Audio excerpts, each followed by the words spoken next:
All right, so now to the lower extremity. I'm trying. The first part, just like we did the shoulder girdle, now we're going to do the pelvic girdle.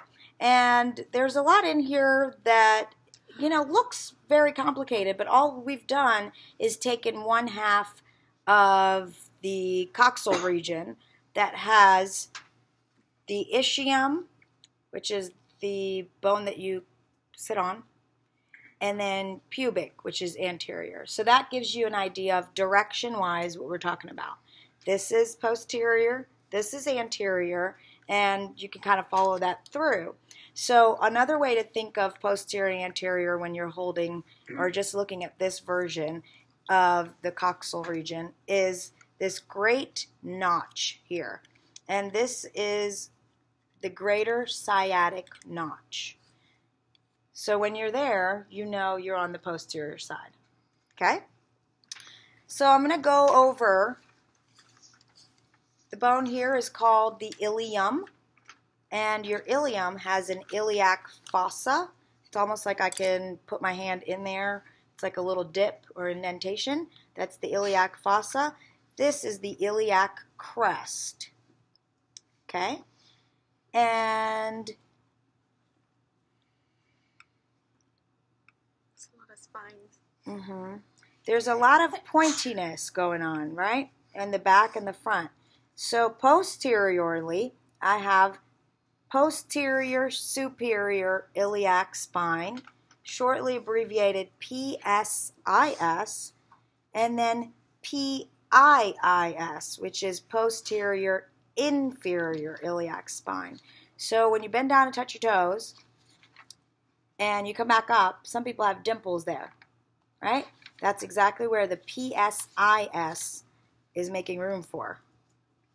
That's why there's a little bundle of dimple or tissue there for it, because it's moving. Huh? Oh, you wonder what that was? The stuff we learned in here. So PSIS, PIIS, and then on the anterior side, same thing. Anterior superior iliac spine, anterior inferior iliac spine. And once upon a time I used to feel mine, now not so much. But you know what that is, like, you know, right there. So those are your landmarks for there. I did the greater sciatic notch, iliac fossa, iliac crest. And then let's look at the whole coxal bone, because we see two prominent things where the femur is going to sit in, right?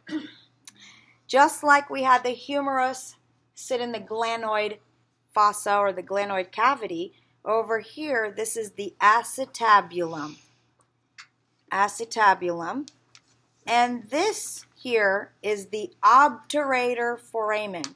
And I always go, hello, obturator. Because nobody forgets it after I do that. Hello, obturator. You see that on the video. Yeah, I did that on purpose. Yeah. Put that on video.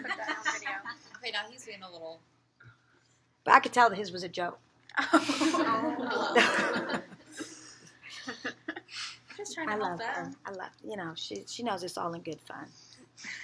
So, obturator foramen, acetabulum, and then let's get down to the ischium. Remember I said the ischium is the bone that you're sitting on, okay? The bigger part of it that's bumpy is the ischial tuberosity.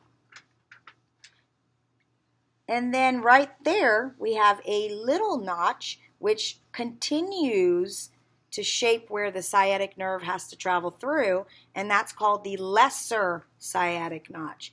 Greater, lesser. And here is a handle right there. So I'm on the posterior side because I'm on the ischium, and this is the ramus of the ischium. So if you're just going to put ramus, which one, right? So ischium, ramus. There is also that actual bump and not the notch. The bump there, or projection, is the ischial spine. So that brings us to the pubis bone, and there's nothing really that I want you to know there except that technically there is also another ramus there, this middle part. But if I were to have my skeleton together, look at Fred back there.